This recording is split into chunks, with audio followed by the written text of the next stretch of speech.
Um, we didn't put you back too far on purpose, right? We were just a little bit afraid that if you go through big objects, the closer you were, the more dangerous they would be. But anyway, thank you all for coming.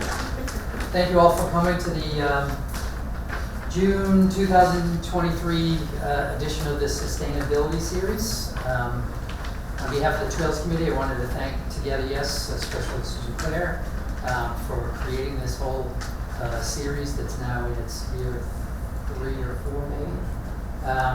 Wanted to thank the Norwood Community Media who's taping tonight. Thanks very much, Tim. The Morrill Library staff has been great. They help us throughout the process and throughout the year.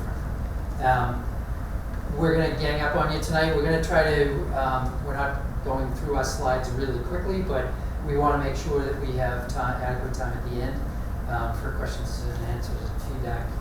We love feedback, so there's your homework between now and 8:05. That's what we're up to. We're going to spend some time talking about just what we've been doing. The last time we presented was in January of 2022, so it's been roughly a year and a half, so we're going to spend a little time talking about what's been going on since then.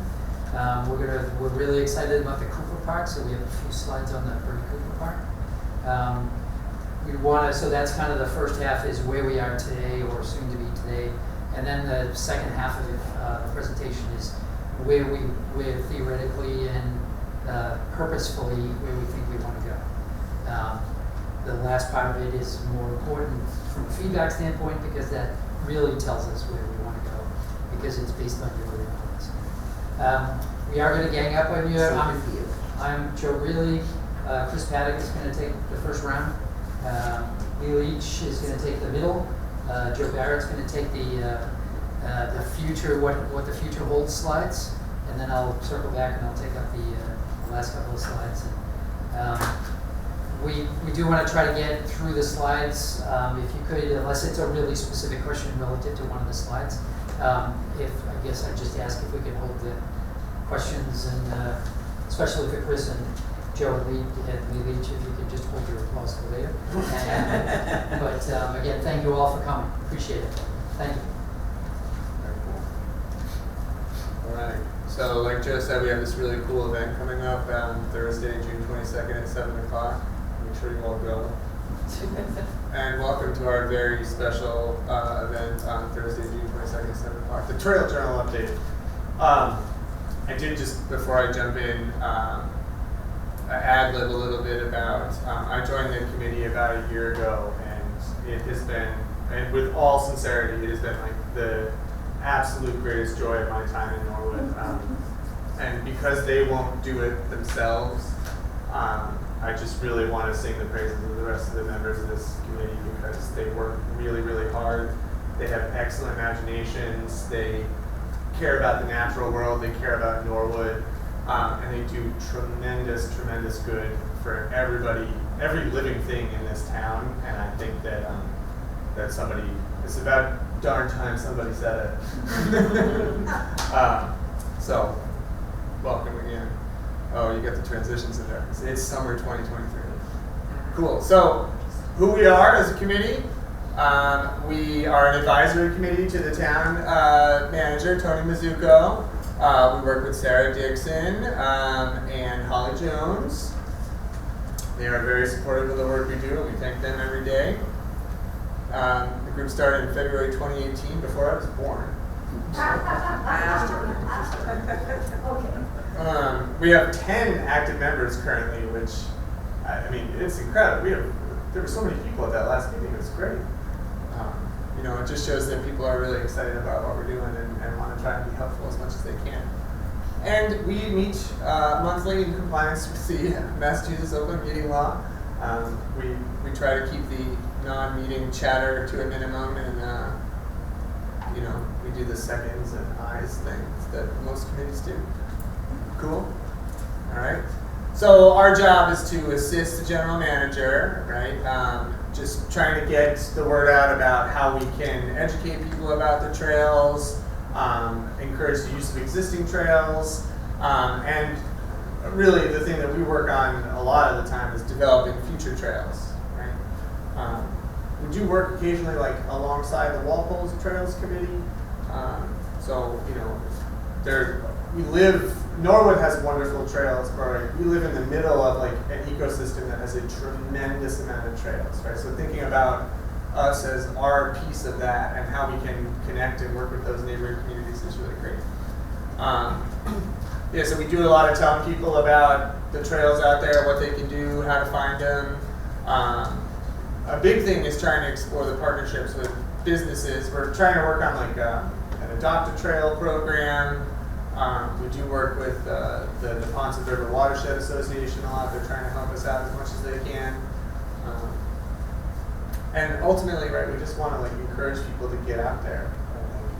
There is so many like little pockets of beautiful things out there in the woods in Norwood that, you know, I mean, the joke that we hear all the time in Norwood is like, there's no trails in Norwood, right? But like there are, and they're amazing, right? And they're small, yes, but they are precious, right? So we do a lot of research. You know, we were talking the other day about like, well, what do we do about all these like invasive plants that we come across that like are really, really taking over a lot of these trails, right? Joe Barrett's been working really hard on like doing some research about like how we engineer and help engineers like build bridges for us, and like take those measurements and learn how to do that. Personally, I've been trying to do a lot of research about like what native plants are out there and trying to just think about and be curious about how they survive despite the fact that there are tremendous amounts of invasives everywhere. We explore it. When I showed up at the Trails Committee meeting, I went home, that very first one, I went home and I was like, there's a bunch of people who drive around and say, oh my gosh, I think there's a trail there, right? Or it looks like somebody's been there. And, you know, don't look for trails and drive, but, you know, we just try to stay curious about what's out there and like how we can put these pieces of things together. We do a lot of mapping, right? We try to make it as official as we can, right? That goes with like the access thing, right? Like if we can't show people how not to get lost or how not to get turned around, right? We're not doing our due diligence, right? And just saying like, oh, there's a really nice trail back there, and then if somebody gets lost or, right, that's a problem. Marguerite Krupp is always really good at getting us to think about how we can improve access in terms of mobility, right? And just say like, okay, but how mobile is it? Right, we do try to toe the line between like, we don't want to completely clear cut a lot of these places because like that's not super eco-friendly, but we do want to try and make sure that like as many people as possible can get to these trails and enjoy them the way a lot of us do on a daily basis. This is a slightly older map of, you know, the trails that we have to offer, but you can really see, Joe, I think it was you who finally pointed this out to me, that like, as an industrial town, it makes a lot of sense that all of our trails are like around the outskirts of town, right? Development starts in the middle and pushes outward. So what we're left with is a lot of these, you know, it's on the outskirts of town. Not that there are problems at all, but some of the problems we run into are bodies of water, train tracks, and Route 1. Right? Those are some of the, as we like work to like put together a whole loop, those are some of the challenges that we really, really face, that we try to think about, you know, how can we make it work? Cool.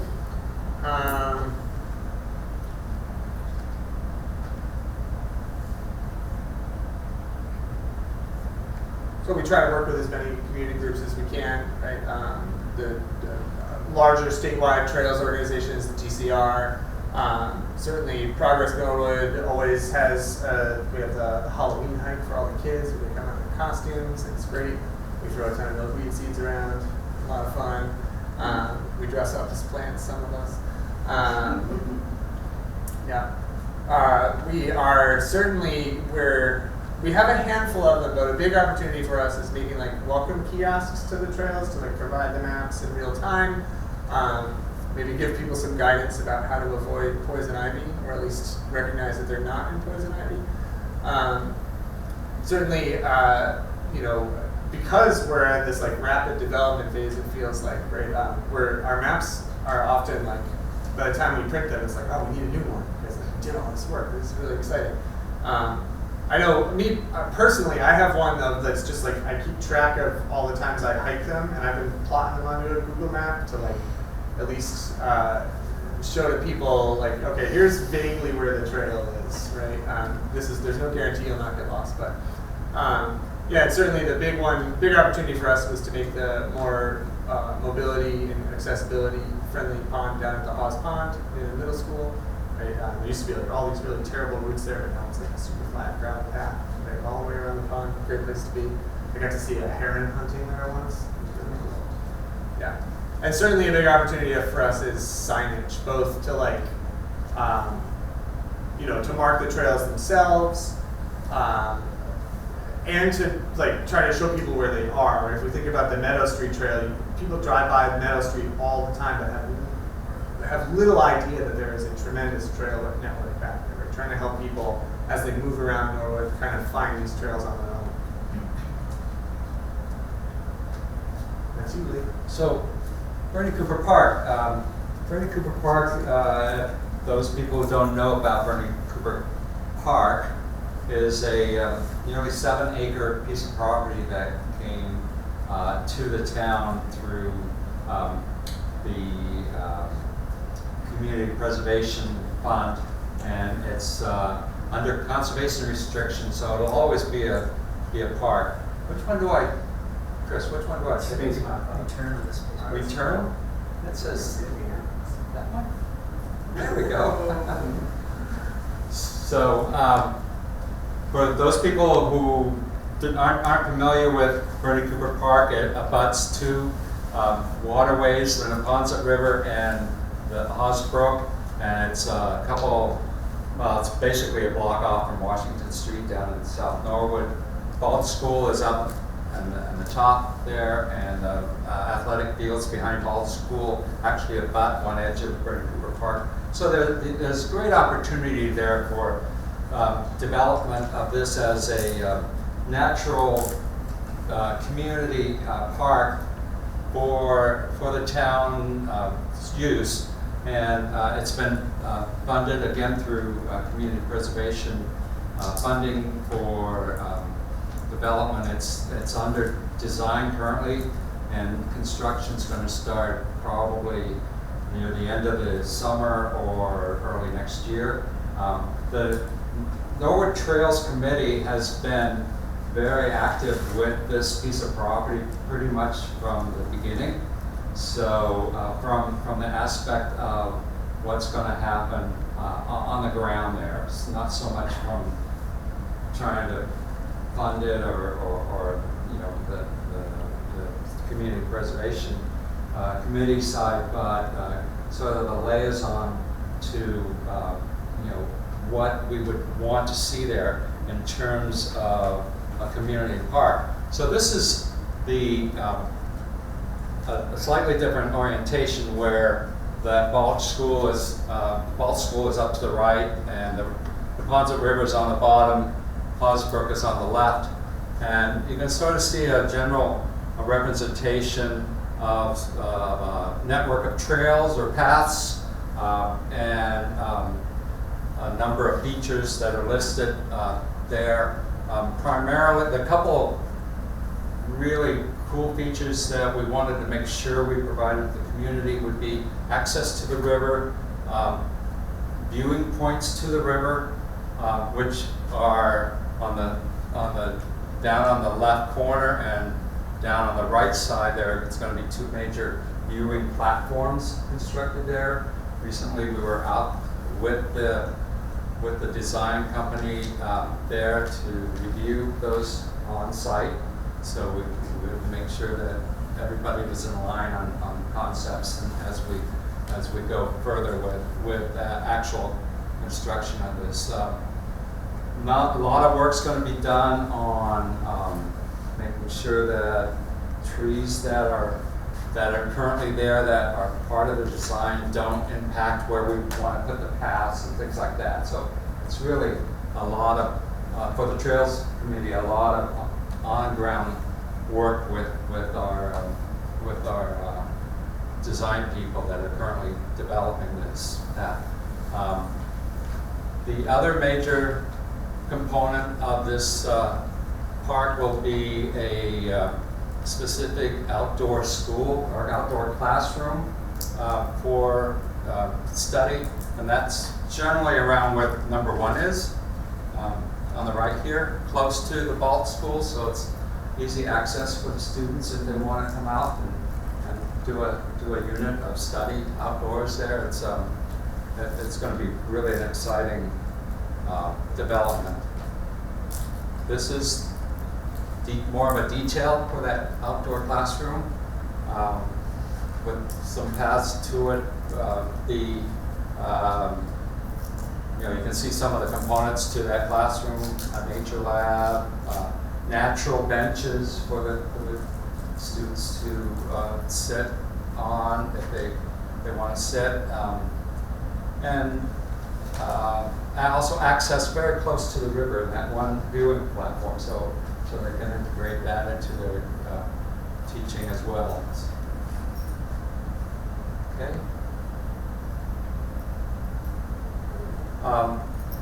Then going on to what we do for map development. So lists of our current maps. Craig Austin, one of our really founding members of the committee, he came to the committee probably the second meeting. What's that, 5 years now? Something like that. So he's been very instrumental with making sure that this next iteration of our maps, which I have here on the table, are available for us. We now have 6 maps, plus that the townwide map that you first saw doesn't really work so much well in a publication, but we do use that at Farmers Market or Norwood Day, which we are always there at. And also the committee's going to be primarily the source for developing the map for Cooper Park as well. So that'll come along so that when the construction of Cooper Park is completed, we'll have a detailed map of actually what is there. So it might not look like what I put up the last slide, because that was sort of a general concept initially, but we'll be exactly represented. Craig is really good about using tools, mapping tools, to make sure that maps are fairly accurate. And all the maps are available on the website. If you just Google Norwood Trails, it takes you to our website, and then you can click down to the specific map in a PDF form for them. There are a couple other areas that we've been looking at for developing maps. What you've heard Chris mention, Meadow Street. That's an area we're very interested to promote more with an actual map. And as soon as the maps are available, we have them at the library, we have them at Town Hall, and we'll make sure the community is notified that a new map is online, so that we can get that information to the community so that they can utilize those trails that they're. You see there the pine tree forest. That's an area that is also sort of not known to the community. We've had recently we had a community walk there, which was very successful. Over 20 people joined us for walking on this new loop, and I'm sure Joe Barrett's going to probably talk to that a little bit on his section of it. So this is generally what our maps look like.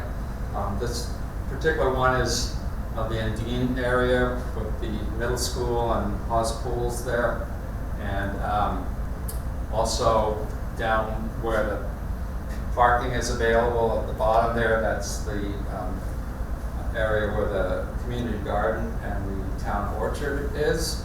So that's very, very accessible for people to drive to that location and park, as well as the Haas Pool when it's not being utilized, or the, well, I'm not sure what's going to happen with the parking around the new construction site for the middle school, because the groundbreaking for the middle school just occurred this past week, so we're probably not going to be able to utilize that parking much longer until that project's over. But behind all that, the athletic fields and the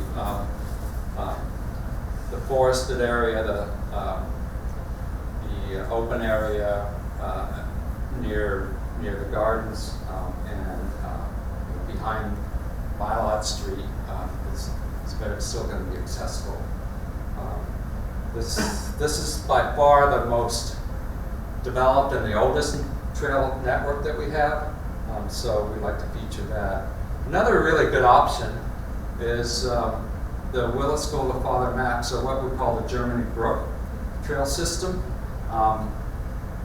Willis School is down the left, Father Max is up to the right, and it's a little more than a mile long trail that basically is an out and back. If you don't spot cars at each end,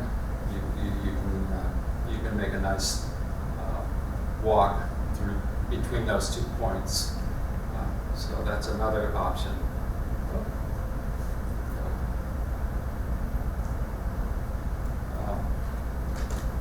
And then Shattuck Park is a representation of a small one-block area that is fairly familiar to most people. A lot of people I meet at farmers market will come up, and they often are new to the town. They might know about Shattuck Park, but they might not know the extent of the number of different paths there are there at Shattuck Park, which, as soon as you walk into it, it's like you have all sorts of options to go this way and that way in that property.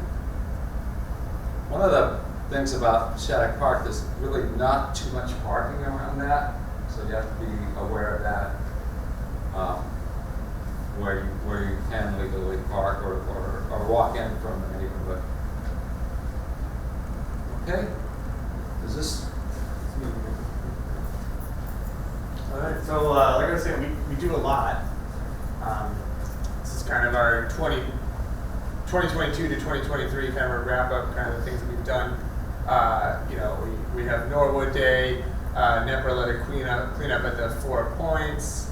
There's the community walk, the Halloween walk for that. Lee, you led the group from Walpole, right, from Adams to Jarvis Farm. So just to a minute on the Walpole farm to farm walk. That's a walk I've been sort of looking to develop more. It's not a Norwood walk, it's actually all in Walpole, but it integrates the use of Adams Farm and Jarvis Farm and the trails between them. So that farm to farm walk actually is a 10-mile walk. It takes a little over 4 hours to do. So we usually do that in the spring and the fall. We don't try to do it in the middle of the summer. I've never done it, but I've never walked it. And especially with Meadow Street and the Animal Shelter Trail, right? Joe really does a lot of work advocating on our behalf with the Norwood Airport as well. Where we did a lot of trail development this year. Some of the really fun ones are when we get to go out and have the table at a community event. We went to Lee and Joe and I went to the Prescott School, and that was fun. That was a lot of fun, right? Showing the kids around, especially given how close we were to Meadow Street, there were a lot of kids who was like, that treasure is just right there. You can go tomorrow. We do the Norwood 101 program here, which I found that the people who are new to town really appreciated, right? Just us giving them some little secret and frankly free things they can do in town, right? That's always a nice thing for people to do. And we did meet with the group who was doing the development in Cooper Park, we went around. My tree identification is still not as good as it needs to be for this, but we were identifying trees that really ought to stay, because we don't want to just like clear cut the whole thing for the sake of the park. And the real big things for us though are the community activities, and when we get to actually be out there with groups of people. We had a banner year for the New Year's Day hike this year. I mean, it was 100 people. There was 100 people that showed up on New Year's Day. Aperture in the 50s. Yeah, I mean, it was a beautiful New Year's Day. It was not, it was a perfect day for a hike. And it was incredible to see that many people that eager to go out on a trail that's not super developed with us and be willing to walk across a plank that was a 2x10 on a couple of cinder blocks and help them across, right? It was a real opportunity for us to like sometimes literally hold people's hands as we walk them into the trails. So that was really nice. So I'm looking at this list, and with the exception of the Ellis Field, which is really what we call Ellis Playground in our maps, these areas are not mapped. And we, as a trail committee, try to show the community through these walks sort of a hidden gem of an area that has potential, but yet is accessible. We go out and we check the paths, and we go we go there that morning before we take the walk to make sure that everything's in place we go. So really do watch for these announcements, because you'll be amazed at an area that you didn't think existed that we can walk. Yeah, and frankly, we need the help too. A lot with the newness of a lot of these trails. The more people that go out there and walk them, the easier it'll be for us to manage and maintain them, because they'll just get used. Right? They'll get overgrown really, really quickly if they're not used. So we do need all the help we can get. That's Joe.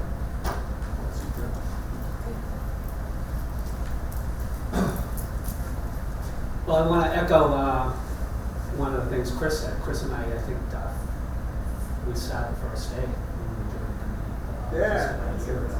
So there's been a lot done in a year, but having been involved for a year, I've also realized how much people have done in 5 years.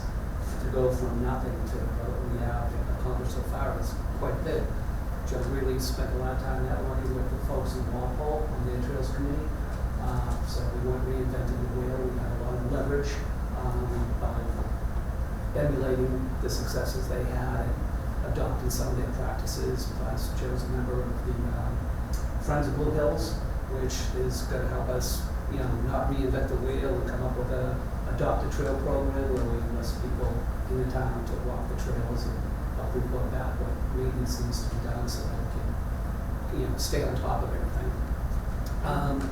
We've had a lot of help from the Conservation Commission, especially friend Wally Jones, who's been a supporter from the get-go. And the DPW has stepped up to the plate whenever we needed help with borrowing tools from them. They've done some post installations for some of the signs. Any time we need some help from them, they step up to the plate. Norwood Day, we have the booth that's usually made by Joe and me, and it gets I heard Joe talk about it at our last meeting. It's all the people who's in the adjacent booths are like, how come everybody's at this booth and not ours? So they get a lot of business about it. And I want to mention Lee spending time at a table at the flea market, not the flea market, the farmers market every week. I've gone in there a couple of times to visit him, and it's all those people stopping by collecting maps. So future projects, the big one is the Tayot Emerald Necklace. I used to call it Tiot, which Marguerite corrected me. Tiot was growing up in Norwood. Tiot was the acronym for the high school yearbook. It stood for Times in Our Town. But Tayot is allegedly the Native American name for Norwood, and it stands and means land surrounded by water. And when I get to the next slide, you see the trail that we'd like to get to ultimately, the Emerald Necklace Trail that will pay homage to Frederick Law Olmsted. It'll be like the Boston Emerald Necklace, only it will surround the entire town of Norwood. It'll be over 20 miles long. We have trails along University Ave that will make up part of that, the east side of Route 1. And we will be hopefully getting some of this trail in place through grants, CPA project proposals, working with the Neponset River Watershed Association, who's, I'll explain more, is going to be helping us out greatly in applying for permits and getting funding. And more importantly, they have a great outreach for building bridges.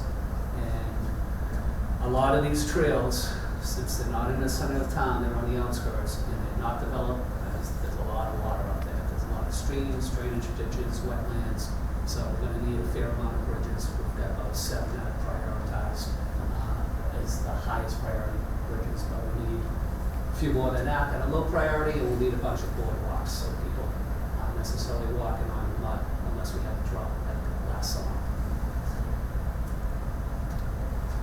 So this is image of basically 2 halves of the Emerald Necklace, the Route 1 West trail legs and the Route 1 East trail legs. The Route 1 West trail legs are some of the trails that you've already seen.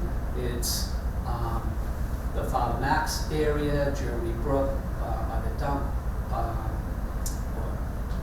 the landfill, I grew up calling it the dump. Hosbrook trails. Mount Norwood? What's that? Mount Norwood? Mount Norwood, yes. So once it got, the old landfill got capped, it's been referred to by some as Mount Norwood. Hosbrook was one of the trail maps you saw already, and down at the bottom, here we're getting down towards Trapple Brook again. But the west side, the trail would be along Plantingfield Brook, Germany Brook, Hosbrook, and part of Trapple Brook. Once you cross Route 1, the east side, the trails follow Trapple Brook, then the Neponset River, and Purgatory Brook would bring it back to the other end of Route 1 up by Burger where these are all in the proposed stages, but the right-hand side, I can tell you, because I walked it just last week, is 8 miles long. And it's basically very little walking through neighborhoods. The west side has some more cutting through neighborhoods, but you can see from the red lines, it's you're in green areas for the bulk of it, even on the west side. But it pretty much surrounds the entire town, and like I said, it'll be about 20 miles long.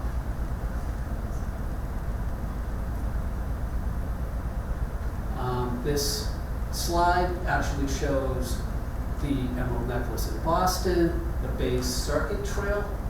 For those who aren't familiar with the Bay Circuit Trail, it's a circuit that goes around Massachusetts Bay, and it's basically managed by the DCR, and it's going to be similar to like what we're going to have a little tiny version of that if we succeed in getting this proposal of the Emerald Necklace tie-up trail in place. Down at the bottom, you see one of those plank bridges. That's from the New Year's hike, where people were down along crossing Purgatory Brook on a 2x10 that's just sitting on concrete blocks. We just put up there just to help us get through that day and get through that hike. Off to the left, you see the Neponset River Gauge, which is the Green Lodge River Gauge, which is actually the place that's downstream from most of where our trails are. That gauge has 15-minute increments of what the water height is. And we've downloaded 5 years worth of data, and we've calculated the averages and come up with a determination that if we could build bridges that would support an 11-foot height on the Neponset River, 84% of the year, based on a 5-year average, these trails would be accessible. So when we design some bridges, we're going to design it based on that data. We'll never get to 100% because if we ever, I think the highest the river was 15 feet, and that was in 2010, I believe, when we had a ton of rain. I worked at the MWRA at the time, and the sewer system was inundated with water. The emergency operations center was open for a couple of weeks. There was so much flooding going on. Well, I knew just to go to that year and find what was going to be the highest state and water level ever, and it was that. But when the water gets above 12, 13 feet, you can't even get to where the bridges are right now. So there's no need to engineer bridges for that height. So we will design the bridges so that they will be accessible 84% of the time. And also engineer that so they can actually be underwater a few times when the water does get high. We're working with the Ponset River Watershed Association. They have an engineer who's a Norwood resident, Jerry Cockcroft, who's taken the data that we measured the land profiles, which is the contour of the water, the banks on the side. He's designed some bridges and come with build materials for us, and he is volunteering NEPRA to work with us, and hopefully what NEPRA will do will be obtaining permits for these bridges, and they have a great outreach for volunteers. I've actually helped them build a bridge in Squam just about a month and a half ago. They had so many volunteers that they were turning people away. It was 2 days worth of bridge building because it was about 100 feet long, so it happened the day I went. They finished up the other half the next day. And it's a great resource. It's the Ponset River Watershed Association. A lot of these trails, in fact, 8 miles almost of that east side of Route 1 is most of it's along the Ponset River. So they're definitely very interested in working with us, which is great, and hopefully that will continue. That might be it. Yes. Yay. That's all. All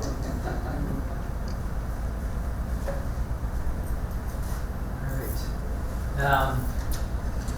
So what we've been doing, okay, what have you been doing for the last 5 years? So a lot of what we've been doing is trying to take an inventory of that townwide map that you saw was one of the first things that we put together. Because when we went to the Conservation Commission, like the very first night, we said we'll create an adopt a trail program, and the Conservation Committee at the time said that's great, but we don't know exactly where all of our trails and open spaces are. So could you maybe start by finding them and just kind of categorizing an inventory? So that's essentially where we started out. And I think people like Lee, obviously, people like Chris and Joe and Beth Young, and we've got a couple of new young couple, Alex and Chris. Every meeting, the last meeting, even though there's roughly 8 to 10 members, the last meeting we had 21 people between physically and on a Zoom call. So we just, we continue to build momentum. Some people, it's kind of an ebb and flow, just like the Nippons. Some people can only join us for a month or 2 months, and then some people just never leave. They just keep coming back. And we try to make all of our meetings, we have to follow the open meeting law, as one of the earlier slides showed. So we do have to dot the I's and cross the T's because we are an official town committee. But we try to have fun. We try to, somebody used the word creative or thinking out of the box, and we do try to mix it up a little bit just to make sure that it's not work, that people see the value in it, but we're also having fun at the same time. A lot of what we're doing is, speaking of dotting the I's and crossing the T's, somebody calls and says, there's a tree down that's blocking one of the trails. So we'll either go, depending on what it is, we'll either go try to take care of it ourselves. We don't have a lot of tools, but we're determined. Or the plan B is we always get in touch with the DPW, and they do an amazing job. And a lot of times they're out there before we even get in touch with them. So, that's the whole idea between the Adopt a Trail program is if you're out in your local neighborhood and you walk the dog, or you have kids and or you want to get out of the house, and you're on an open space and you observe something, whether it's down a tree, trash. Wouldn't it be great if we're always open? As I mentioned at the beginning, we're always looking for feedback as well. But it's people like everybody. Just in the room here, we've got Lee's a member, founding member, Gene and Brian Palmetier have been here for 3 years, I want to say, probably, maybe more. Joe Barrett, Chris Paddock, Joe's wife Christine, who's been very generous with Joe's time, so thank you very much. Holly Jones is an ex officio member of our committee, but she's always our go-to person. And we just have so much support, both formally and informally. Our favorite, should I say our favorite Board of Selectmen member? Go ahead. Our favorite supporter sits on Tuesday nights at the Board of Selectmen. Bob dominates there as well. And Right, did he mention you already? No, I'm sorry, it's good. yeah. Another group here. We've got great support from the local Boy Scout troops. Doesn't have to be Boy Scouts, but these are we wanted to spotlight some of the projects that so far five scouts have come, and they've done more than they've gone more above and beyond to earn their Eagle Scout award, and they've reached that point in their scouting career. But the legacy that they left behind, like Michael Doyle, William Doyle is the son, Michael Doyle is the dad. William is sitting at the top there, the top photo. He actually built an observation deck at Father Max. I was out there last week. I happened to see a young family come by, and they were so excited to just stand on the deck and listen to all the birds and all the wildlife in that area. And those are the kind of things that won't look exactly like that, but at Cooper Park, Lee had mentioned that we're going to have 2 observation decks similar to that. We've had several kiosks put up across town by way of the Boy Scouts, so thank you very much. One of the earliest projects that's no lefty out of Stoppy, I think. We early on, a Boy Scout came to the Conservation Commission, and he developed signage for the cross-country course that runs through the Endine property. And then on the left-hand side, we've had actually 2 brothers.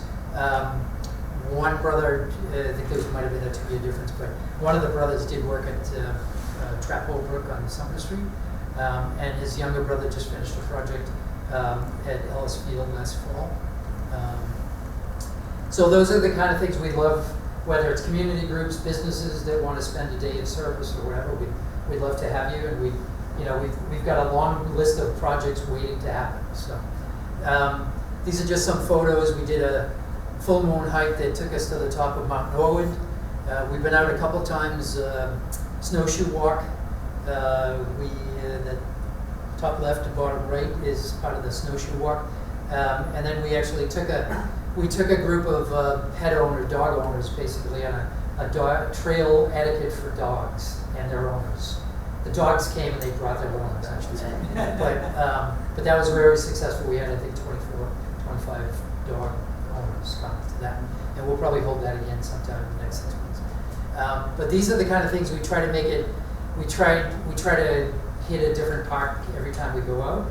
We don't want to get stale. We want people to know about the community park that has been around for 50 years, but we also want to go to Meadow Street and the Pine Tree Forest and the shelter walk. It was a great problem to have. We looked around when the walk was about to start. We had almost 100 people there, and we're like, oh no, what do we do? We had to start helping people park all of a sudden. Yeah, which is not a problem we anticipated having. Yeah, but our community walks, people halfway through at the end of the community walk, they're like, okay, well, can we go someplace else next time? And here's my idea on where we should go next. One of the things we talked about, in addition to the Emerald Necklace, is a key part of that actually is the University Ave property right next to the skating club. So that again is a property that's owned and managed by the Conservation Commission. So we actually got funding from the Community Preservation Committee and Fund to do a design on that property. So that'll stay tuned. That'll be in the works. As I mentioned, it's right next to the skating club. We do have a commitment from the skating club that they will allow us to use their property when we get to that point, which is great, because that just extends the walk. A lot of what we've been talking about is, I'm going to go backwards. Yeah, I won't go backwards. There you go. So a lot of what we've been talking about, the long-term vision, the Emerald Necklace, is just, we know that we have things that we want to deal with today. We have a lot. If we are even to proceed on the Emerald Necklace, we have a lot of steps to go. So it's not something that's going to happen right away. But that's part of what keeps us going, is that long-term vision. One of the things about the skating club is if we can develop a park on walking trails on the Concom property at University Ave, it's just connecting the dots. We've got two virtually touching trails between the skating club and the Concom property. So we're basically just going to draw a line in the ground and connect those two, and that's essentially what we're doing. That's how the Bay Circuit Trail came to be, is because of a connection between properties. Likewise, the Emerald Necklace really just connects a number of properties, and even the Appalachian Trail is just a whole bunch of 2,000 plus miles of properties glued together. So that's kind of how long is our long range thinking. As far as sustainability, we couldn't come to the sustainability series and not talk about sustainability and how that fits in with us and we fit in with that.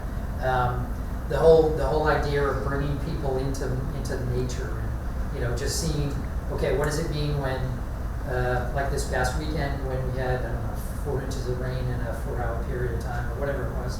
But every one of those, I'm gonna stand away from the keyboard. But every time, what is it? Every time there's an inch of water, the Neponset goes up a foot.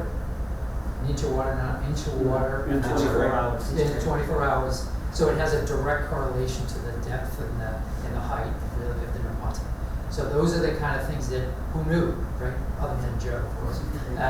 But you can point to that gauge that's uploadable or downloadable, and you can point to that gauge and be able to predict, okay, well, we're going to have to put up a sign about such and such a park, like Meadow Street is very susceptible to water. And so if that Neponset gauge says that it's now up over 11 feet, we basically have to put the go somewhere else sign because it's just unpassable. So those are the kind of things that from a, whether it's global warming or Mother Nature's in bad mood or whatever the reason is, we're developing that linkage between weather and trail use. And I've gone to the Neponset River Watershed Association. To me, that's a concept, like I didn't know it, I sit at a desk all day. But to me, that's a concept that could apply to every single trail and anybody that lives nearby and whatever. I mean, you can literally gauge, choose the words, but you can literally gauge what that river is going to do or what that waterway is going to do. We consider ourselves stewards in the environment. Like when it's raining, when it's pouring, Joe and Chris are out there, Lee is walking the trail. Like we just don't know enough. We just put on our boots and go take a walk. Gene and Brian. Gene is a trooper.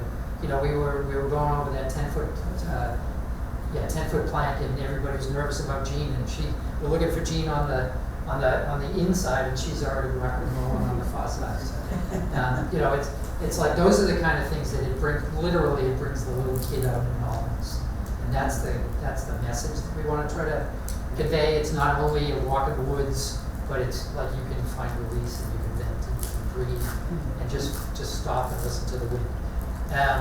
Leave no trace. Obviously, Brian brought a whole bunch of shopping bags to our Pine Street Forest walk. We probably had 27 or 28 bags of trash and associated stuff that we pulled out of there. So we always try to leave things in a better condition than we find them. Trail maintenance cleanups. There's only so many of us, even though we had 20 plus at our meeting last week. Like there's 29,000 people who live in the town of Norwood. So we would like to think that 29,000 of those people are going to have their eyes open next time and just say, like I said, either here's a problem, here's a good thing, and you should know about it, or whatever. we're always advocating trail maintenance cleanup. I talked to advocates for open space. We did weigh in the last time an open space plan was crafted, 3 or 4 years ago. But we do try to take part in those kind of discussions. We try to, actually that says private with private, so it should say partner with private landowners. In private, but so we have identified a number of residents and businesses across town. We don't want to trespass. We don't want to just kind of plow through somebody's backyard. We want to be respectful in what we're doing. We've even, just like they do once in a while on the Appalachian Trail, they just reroute the trail because of something, and that something could be private property, it could be conditions, whatever. We try to be the voice at meetings and public hearings and events like the STEM event. We were so excited to get invited to the Prescott at the beginning of the year. We don't want to over-advocate, but we are guilty of over-advocating so many times. These are just some pictures of trail cleanups we've done. In the bottom left, there is a beast out there. It's called mile-a-minute vine, and it's one of those invasives that unfortunately we found in a lot of places across town. Some of the things we've pulled out of the top right is Cooper Park. We've pulled out engine blocks and lawnmowers, and I can't tell you how many tires we've pulled. Swimming pool, right over there. Yeah, there's a little Kiddie pool on the top, kiddie pool on the left. That also came out of the Cooper Park. What else? So that's so we meet the second Tuesday every month at 7 o'clock. These days we're meeting at the Senior Center. We've got plenty of empty seats, as I always say. We do want to have a couple of minutes here or as long as you want, for feedback. Our email address, and it actually gets, some people just ping us and they'll say, that's where some people have reported a tree down or whatever. They'll just fire off an email and just say, hey, you folks should go to such and such a park because you should. And that, we've got, frankly, we could have had like 3,000 slides of the photos because all of us love to take, you just pull out your iPhone and fire off like thousands of pictures like Brian. But anyway, so we have so many pictures. That's something actually we need to do something about, is we have so many pictures. But that picture earlier on, in the middle, you can see the path laid right down basically right down in between a little archway of branches and other growth. But that's one of Chris's recent pictures. All of these, this happens to be Hawes Pond behind the Hawes Pool. We do have other photos, but we won't go there. And so, anyway, so that's all we've got presentation-wise. I want to thank Lee, Joe, Chris. One thing I didn't mention, one of our other newest kiosks, I call it a kiosk, but it happens to be on the town common. And part of the recent program that was hosted and funded by the Norwood 150 committee, if you drive across town, you'll see a lot of these electrical boxes on the side of the road, and they've now been painted. It's pretty slick. There's a really great one right at the intersection of Manhattan and Washington Street, that if you stand in the right place, it's the person who painted it, and I don't know who did it, but that painted the bells and the camera. Angela did that, yeah. Angela did that, thank you. It's a great spot, and it's like art imitating life, or however that phrase goes. But Mary Pez likewise paid homage to the trails by painting one of the other gentlemen showing the electrical boxes on the town commons. Sure. With seasons you can walk those trails any time of the year. And the other thing she managed to do, which I'm going to have to go out and check out, but this is our QR code. So the QR code is on one of our maps here, the Ellis Playground. So on the somewhere in here. Yep. So on the inside back cover. So all of our maps going forward will include this QR code. And what the QR code leads to is our page. I think we have 7 or 8 pages within our web group page But this QR code leads to all these maps. We are trying to be conscious of paper and cost. Printing the brochures is our #1 cost. So we do want to kind of get away with that, get away from that, and put the money to better use, like on trails. But the QR code is something Margaret Krupp actually developed this, and it leads directly to the page that has all the maps on it. Also up here, this is a prelim map of Meadow Street. It's difficult to, we didn't incorporate it in the slideshow, but we've done a rough, and actually this has changed at least 3 or 4 different times. Even the Ellis Playground map has changed, and somebody mentioned the middle school, which will remain the Copley Middle School, hopefully. But that map will change short term because of construction, and then we'll just have to wait and see what life holds. So thanks again. Questions, comments, anything? Okay, I know that you charged with the airport for a trail there. Did that go through? A trail by the airport? I think wasn't there some question about federal regulations or something like that? Yeah, so one of the things where we've advocated a couple of times in front of the Airport Commission, there's not a lot of precedent elsewhere for trails walking, like public access, if you will, if you just think of what a trail is. It's public access, but it's within the confines of the airport property. So we've advocated, we went to the committee, we proposed, we brought a number of maps, proposed maps on how we would utilize the property. Right now it's still under review. The commission has to evaluate it themselves and make sure it makes sense or it doesn't make sense for themselves. They also have to go to the Mass Aeronautics Board and the federal BFAA.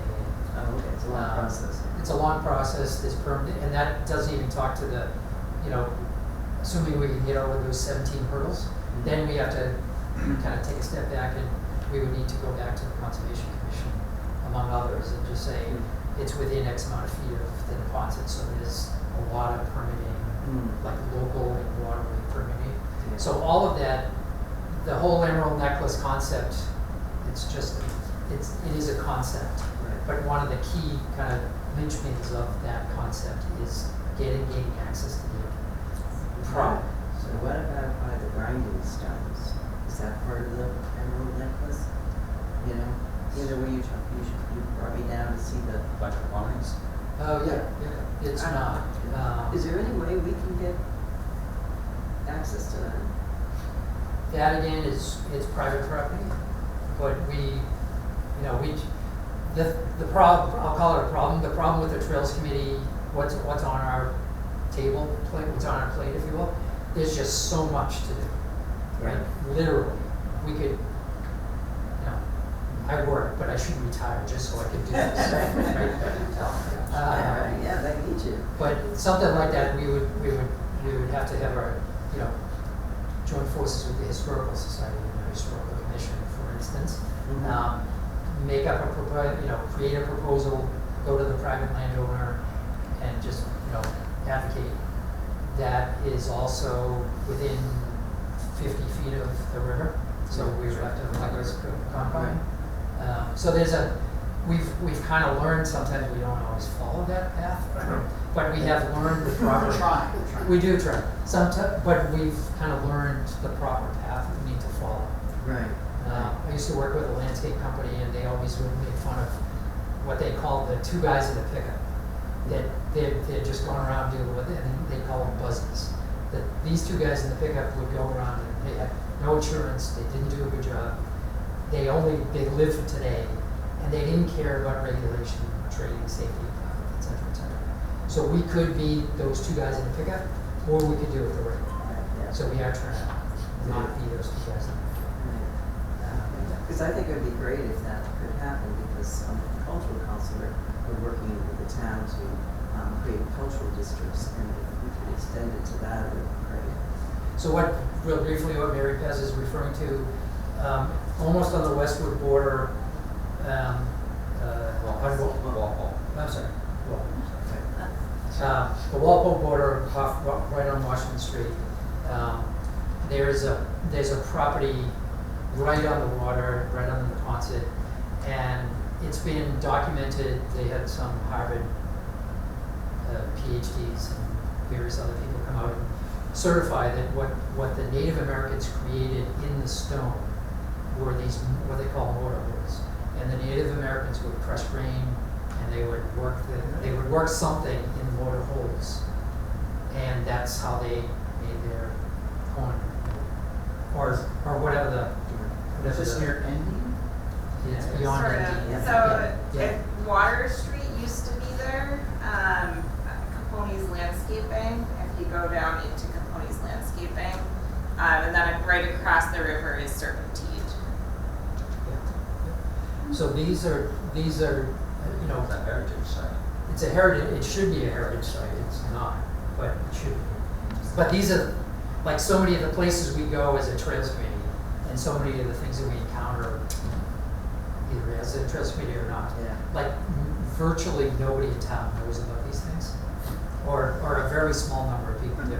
And these are and this is really good stuff, right? And these are the kind of things that it's just how many hours in the day we have, and how many of these kind of side, it'd be great to have this as a side, really, like you said, create a trail, like a historic trail, Right. and include this site as part of it. So now it goes for a heritage site, who has to apply for that? So there's a long history of the Mass Historical. Oh, so it goes with the Historical Society, you Yes. have to do that, okay. Yep, there's an equally, actually, I think there's a better site, I won't go into it, but off River Ridge. Oh, yes, fine, yes, that one's wonderful. Across from Four Points, there's actually certified land there that has been certified that there were Native American wintering grounds there 5,000 and 7,000 years ago. And one of the buildings actually in the lobby has all these arrowheads and various other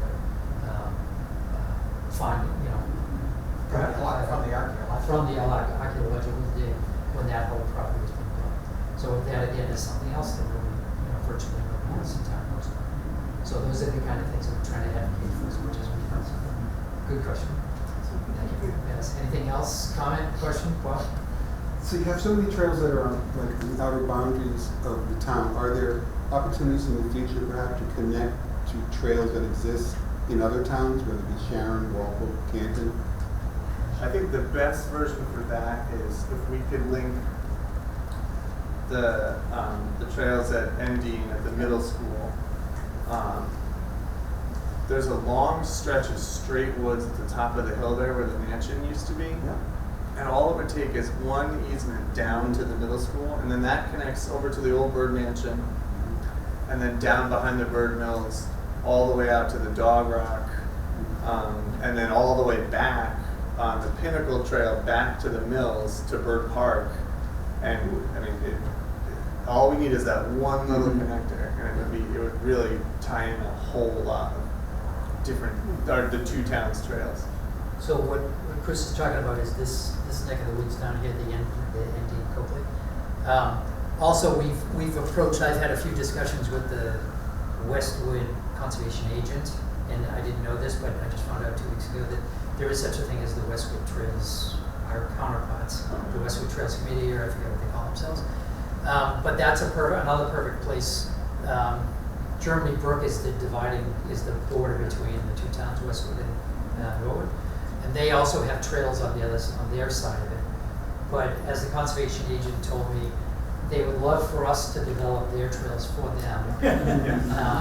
Because they're focused elsewhere, so they don't do a lot of development. There's also a firm, Westwood Land Trust. Land Trust, yeah. So Westwood Land Trust has management of a number of properties, trails, and open space in Westwood. One of the things that they're currently advocating for is the preservation of Hale Reservation, to possibly incorporate that and adopt that as land under conservation. So those are so to answer your question, Bob, there's any number of connections. If you think of over by Neponset Street, it wouldn't take much of an imagination to connect Meadow Street with the Canton, the old Canton Airport, the Farnham Conley DCR property. It'd be great to go into the highway. And Signal Hill is so cool. Yep. And Signal Hill, yeah. And then speaking of that advocacy, it would be great if the town could see their way to buying the Kofsky Farm someday, because that's another 30 acres, I can't remember, more than that. So there's any number of connections that we could. And then Signal Hill further up. So after the MWRA donates a bridge to bridge between Norwood and Canton. Joe leads the league, and he's our explorer and feet on the street or feet in the woods or whatever. But Joe has already gone to the level of identifying not only bridge or some kind of water crossing requirement, but also which ones are the priorities, and which ones are bigger than a breadbasket that is going to take longer and funding to get. Like some of these things we can just carry a 10-foot board into the woods, but then other ones we need help and we need money. So we want everything to be ready today, but we can't have that. Before you want that, we want that, and that part of it's kind of frustrating. What about the Bernie Cooper Park? I'm sorry. To see if anybody else has anything.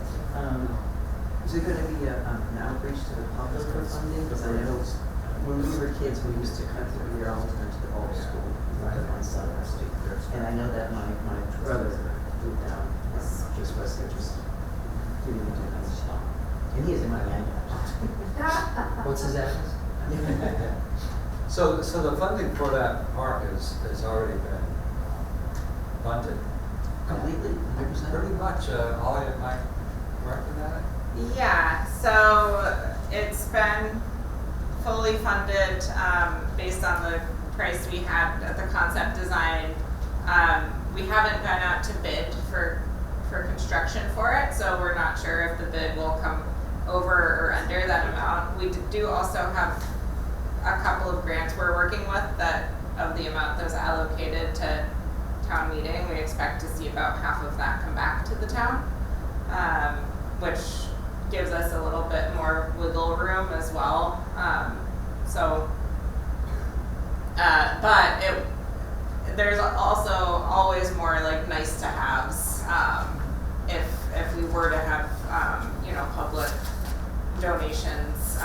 It would allow us to do more benches or things like that. But and one of the things we're also talking about for the future, which would involve an easement or a land acquisition, is looking at trying to get a bridge across Haas so you could get from the Bernie Cooper Park to Morse Street and the Space Center and beyond more easily. So in spite of this being not quite rickety, but part of me wants to call that the Gene Bridge. Yeah, nobody went swimming. We didn't lose anybody. There were some occasions, I don't know, Joe, if that's you in the water, but one of us had to play center field basically and just help people across the water, just to make sure that there wasn't a slip. Because if you put enough people over the plank, they're going to get wet and slightly slippery. But in spite of that, you all came, right? So we had almost 100 people that day. But that's the kind of thing that, like, we've got a vision of where we think we want to go, and that's a collective vision. Everybody comes to the table with a different view, different perspective, different experience. We've got a couple of trail runners on the committee. We've got a couple of bikers, mountain bikers on the committee. So everybody approaches this differently. Joe is our expert engineer and waterworks guy. Lee has walked the Appalachian Trail, so that says enough there. But everybody comes to it a little bit differently. So that's the good part. We're basically like the stew pot that we throw all the ideas into the stew pot and then just see what it looks like. So feedback is great. There's no, we love questions. If somebody says, "Have you been over, whatever?" Name some park. And some people don't want to tell us because they don't want us to let anybody else know where that park is. But I think we're over that. But that was the case, you know, somebody would say, well, I used to go hang out there, Yeah. and now I can't, Okay. right? It's funny. If theoretically, if there were deer hunters in town, we've probably ruined most of the deer hunting sites, theoretically. That's one. Any questions, anything else, direction, where should we go next? Yes? You asked, you were interested in having people adopt trails, and I assume especially the newer trails. Every trail, but sure, yes. So my problem is, you mentioned Meadows and not so much Cooper, and there's one that goes to the animal pound.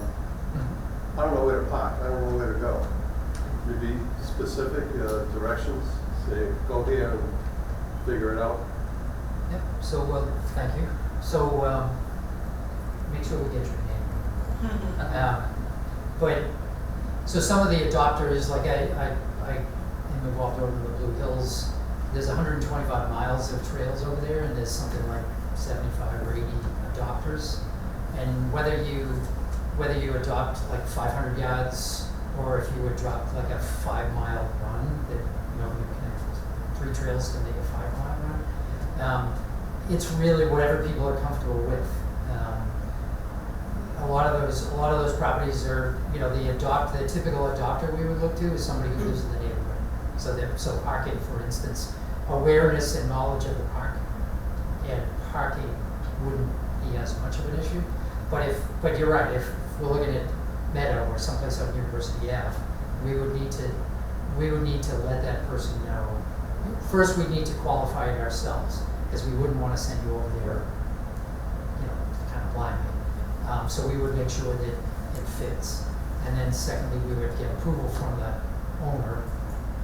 Hey, we're gonna leave a car there once a month, it's gonna be there every other Saturday or whatever, for, you know, just for a walk around. And then we just try to set up a schedule that says that the Blue Hills, just the flavor of it, the only thing you have to do to be an adopter is you have to agree to visit your stretch once every quarter. So there's certainly no heavy lifting at all. Some people are there every week. They just, you know, they live there almost. But to that point, yeah, we would, if somebody came forward, we would try to arm you and give you enough tools to make that happen. All right, very good. The other item is, we were talking about neighboring towns. At Father Max, there is an overgrown trail that leads up to Mount Harper Street, I believe. Probably right on the border of Westwood and Norwood. But there's no reason that, I don't even know, it could be private property too. But it's undeveloped. It was, like I said, there was an old trail leading into it. All right. That whole area, I think the Westwood calls it the LaSalle Conservation. Yes, that's exactly what it's LaSalle Conservation Area. So that is just that, it's all conservation area, it's very wet. Yes. Let's see, part of the water that feeds Jeremy Brook actually comes from Buckmaster in Westwood or 109. There's underground streams and various other streams. But that, we haven't got to that point yet. Westwood advertises the LaSalle Conservation Area. It's certainly open space, but they don't advertise it as walking trails. It's not. Yeah, not yet. There are a couple of like gas line and water line easements that I've been on, but I haven't been all the way to Mass. So we'll have to make note of that. But, yeah, so the trail adopter thing is something, you know, kind of in parallel to developing and just theorizing about the Emerald Necklace and various other things. You know, we want to be able to make a local impact and make something that's beneficial globally. And certainly, if you know, in Father Max, if 10 families got together and said, "Let's pick a day, and that would be my day," you know, that would be great. So it makes their life better because they're the ones who are actually using it, and it does right, if you will, from the trail standpoint. Yeah. So you also mentioned Cooper Park going along the Neponset River. Now, I've gone on the Neponset all the way up to Route 1, kayaking. So I don't know whether it's navigable beyond that. Usually in the spring, these brooks are, but do you have any plans for a canoe launch? So there will be like basically timber log stairs to get down to the water, but the Neponset will be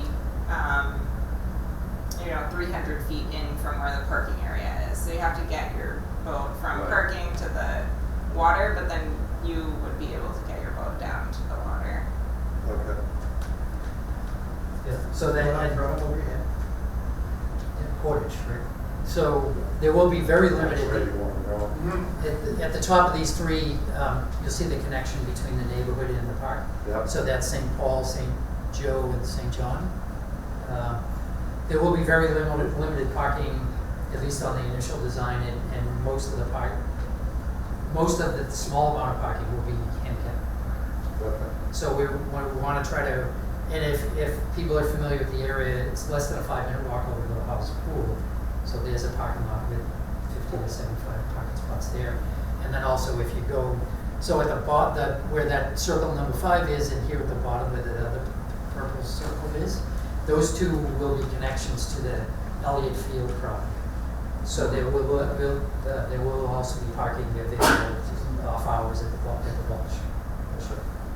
Great. So from a portage standpoint, I wouldn't recommend. I was standing in the middle of the Hosbrook and the Nepra cleanup, and with hip waders, and the water was not even up to my knees. So from a kayak standpoint, good luck. But the Neponset, we didn't want to send people into the Neponset because it not only is the water deep, but the sludge indoor or whatever is at the bottom Sure. is, you never know.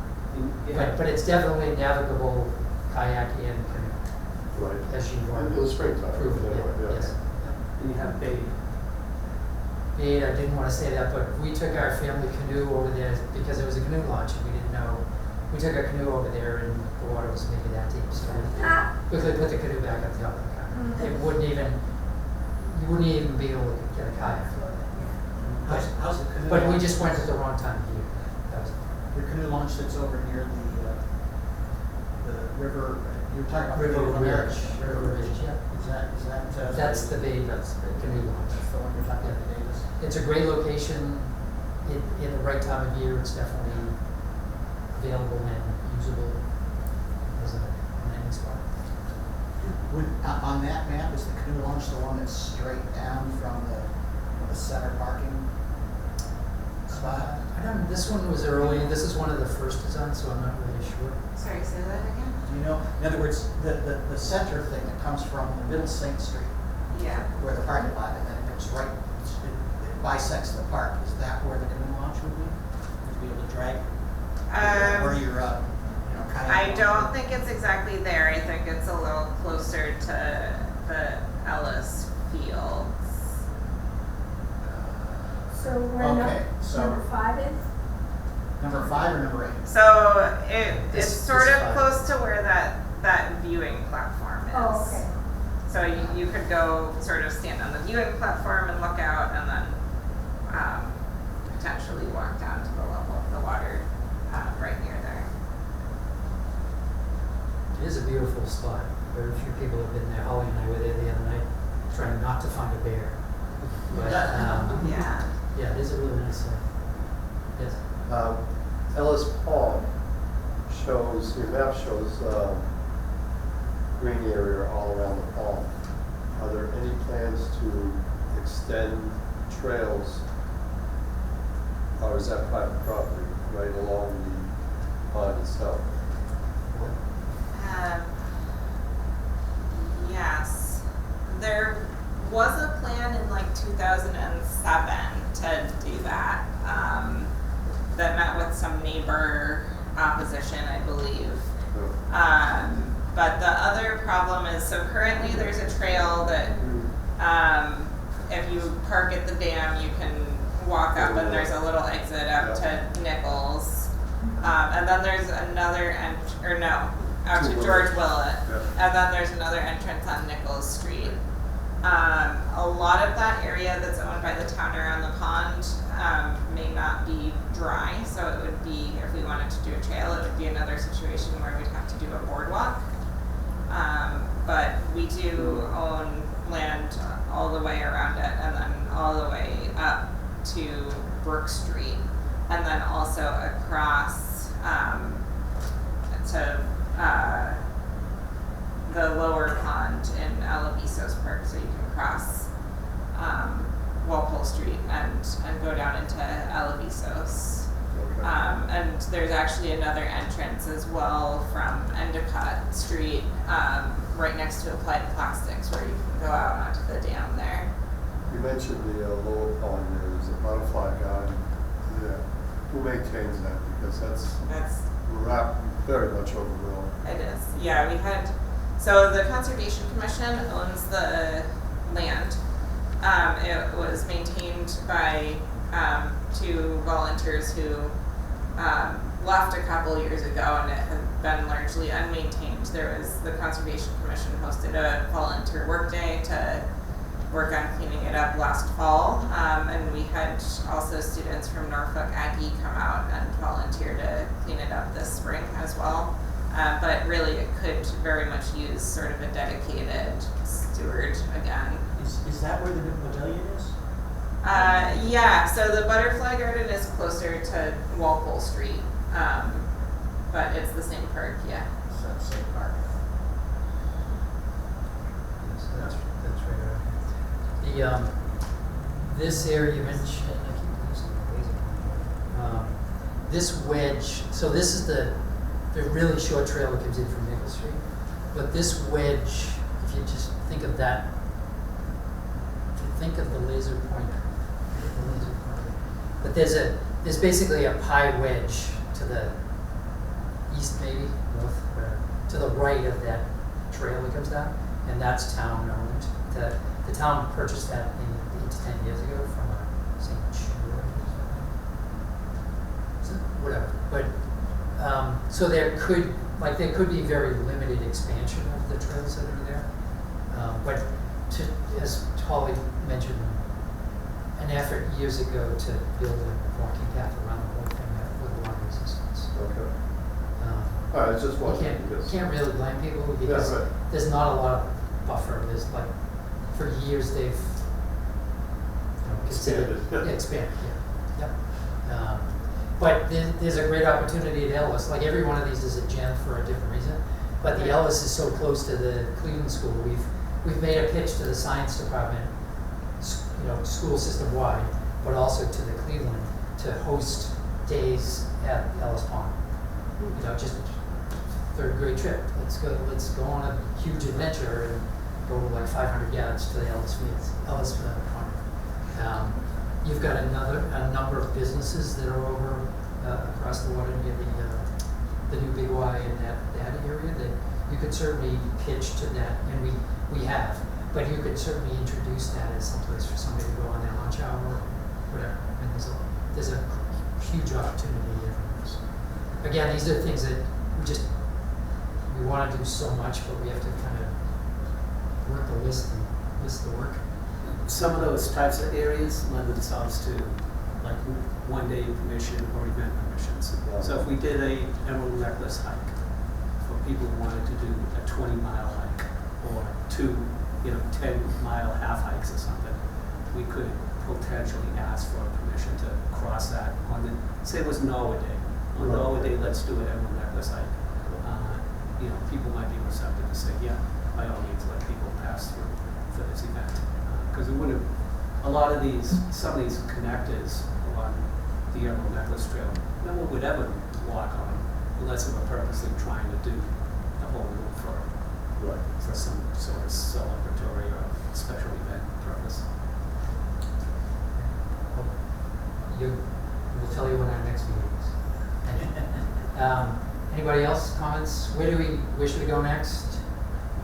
Any ideas? There's not a lot of leeches around.